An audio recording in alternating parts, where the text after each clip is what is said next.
ta ở trong tiệm này ni on này quy chỉ quy hồng cho ông đã quy chỉ video là ya yon đón đều so hen sin này lo bị đều thật na ni tui ni sku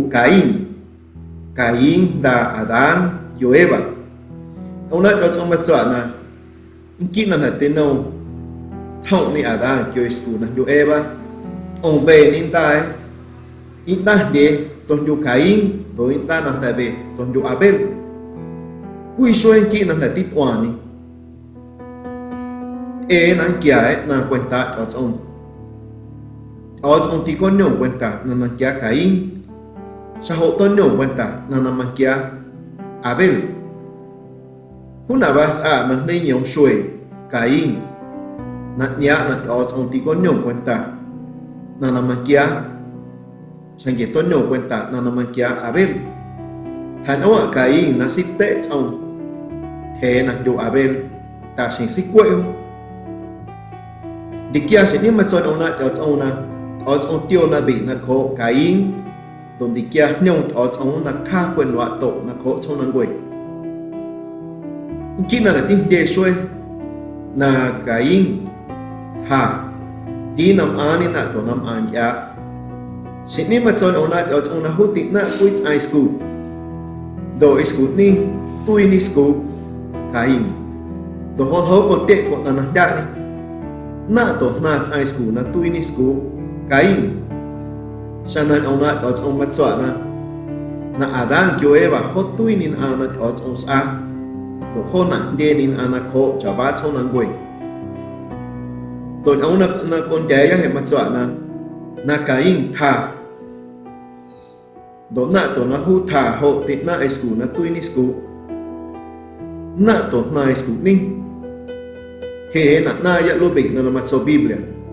Génesis capítulo 4 versículo 9 cho nhau ta xin kêu cho ní mà chọn na os ons a which is a do which is school as is a cha xin na con nuôi ni kia na da hi na ki ông or na ki skins is a ni thu anh na ki ông Adam Génesis capítulo B versículo que ta si versículo ni maswana os ons a Adan que os onte na binduano tua Génesis capítulo B versículo 15 chon de ta sin kiu cho be maswana os ons a na Adan so do yo china bat so Adan os on thei quy sin ske do yo si ni ad os on ai school na du Eva Génesis capítulo 10 versículo 21 cho be ta si versículo 21 cho que Adan kêu Eva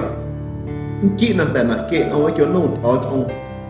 là kia tại là cho ở trong là thịt đuổi kia xin ít ở trong thấy ông làm ái là kỹ đoán ông hạ là đủ ở đây Génesis capítulo 10 versículo 4 hasta versículo 7 mà rồi ông đã ở trong là kỹ là quy xiên tổ chu là đến quên là tan độ Adan làm ani kêu Eva ông ta để là tôn du Cain di kia sẽ ni tui ni Abel Cain si quay Abel tôn hộ ni Cain na ninki Génesis capítulo 10 versículo 9 ông cho quy ta sẽ versículo 9 ông cho be mắt son ông na ở trong so no Cain na kha ta son tang ông ni na tôn nam a Adan kêu Eva thì na si quay thế hốt thả choán là tôn du not mua tôn du choán là thả Cain khi dia ya he ông versículo nan định dia na gan han o ya he mina Adan kêu Eva min ke na quan tong ho ni sin na Cain thả sa ho Adan kêu Eva ông ta ai nông don ai cu ki na tin nông na thả Cain 1 Corintios capítulo 15 versículo 28 Apóstol Pablo maso na Adan konuinit ais ana bien buenas at otong tu konuinin wa ta Jesucristo na kui soy kui no na do kui wa nin anam ana ko chong na goi ông na dei tia ona Adan konuinin ais ana bien buenas at otong Génesis capítulo 10 versículo 9 Eva konuinin high school nan sinda cha son anam anako sonan gwe ona dik dia nan dia ya hona eva konui nin dia cha son anam anako sonan gwe tat na ong pui chit ana high school na ong sinda man da eva tat na ong pui chit high ana dia gwe man da Adán. Génesis capítulo 1 versículo que matsona china da pui siang to ban hoi kyu chung ki chu Adán sini tik na anda school tot ong kuin dai na tot du set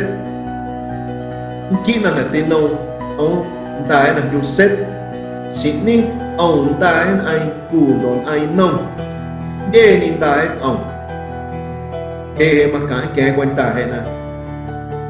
na kina ku siang to chu na de ngwe na to Adán kyo Eva tu ini Caín kyo Abel Caín si kwe Abel dikian na tha so sinah đại với sang tàu hỏi kêu cho kỳ chu nam ani Adán kêu Eva sẽ ít ông đã quyên tài là Joseph đón kia là tên nông tôi đi ý cho là Joseph sẽ ní ông chặt so nên xin ta Adán kêu Eva na kia ông là còn na yan đoán thì nhỏ ya hiện là Adán tan độ in hay sang tàu ban hỏi kêu cho kỳ chu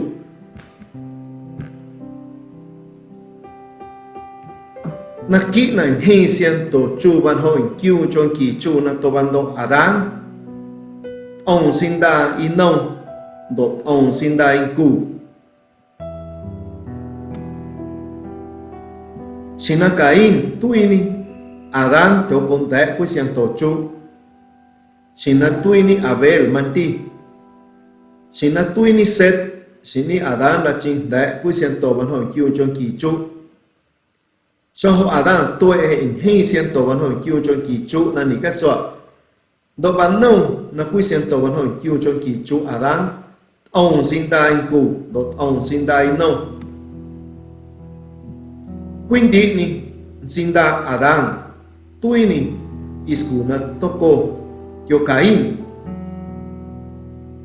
Hechos capítulo kin ông cho về versículo kêu cho nhiều mà sợ nó ning quy nhiều tị nối nít ở ông nas ana tị đen in ana khó cho năng quỷ đồ hun ông na có nít quá chả na nhiều ni cách soạn na ning quy ai as at ở ông đồ cho chả ning tị tị đen in ana khó chả vá cho năng quỷ na mà cảnกันทันở ya hộ na xin na tom á Adán ở ông cho có số na tị yán tom con kion thế na ning kít an xin đạo Adán toko kyo Eva Caín da Adán kyo Eva Caín toko kyo kuisku the manduati to asina tom anoe Génesis capítulo 1 versículo 1 sina don da tiot oa doana to na tom anoe cha so nin a the mande kwe noe kyo sku kyo de nin sinda don de nin kun sa dui oa ni đồ kêu hôi tin đến đã nên ana khó cho năng quỷ nên ní cách soạn na xin ta canh hô nói tông cô ấy kêu thế cái tía kia tận là ông chín kêu là dán tông cô ấy đồ gì quét ní ở trong chỗ con kia quên hi nán xin thằng nán tí quên nán tông cô kêu nái Primero de Pedro capítulo 10 versículo 9 mà soạn na nin nuôi hoa ni xin na Jordan Joana to na tom anoe Génesis capítulo 9 versículo 7 ta sin ki chobe inti nyoya na Abraham toko kyo kuisku the ni kuinde kwe sui ni te kyo nos ko ni kwa chana media hermana Yeta sin hu suet ni sin na ở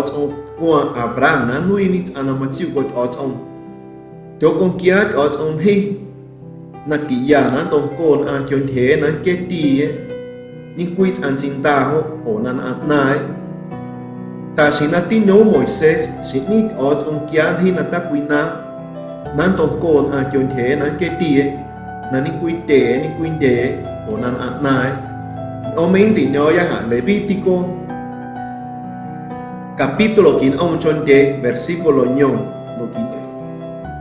ta ta xin nó cũng tìm nhau sẽ mang kia thì nó ở chỗ nó chơi Israel xin ni có tệ có na ta biết na quá nan ha nan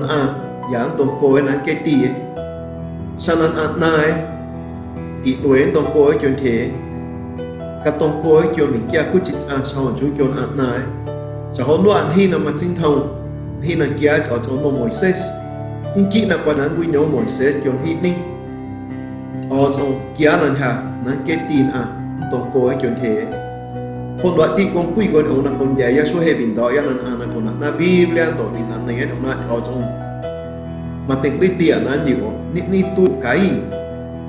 จนเอาหน้าคนนักนายช่วยให้ปกตินายนะไก่ต้องโกช่วยสกุลเทตัดเตดันเดเกี่ยนังเวนี่ตัดนักเอาจินอนาคตช่วงนังเวไปเช็คนี่แต่กินนอนเอาหน้าเอาจงนักเกี่ยวกับด้านวิเดนินอนาคตจะว่าช่วงนังเวông tiểu nani ông cúi chỉ xuôi, rồi ông để cúi chỉ video, nan để ông đó nan tí ông, hạt na ông na đặt ở trong.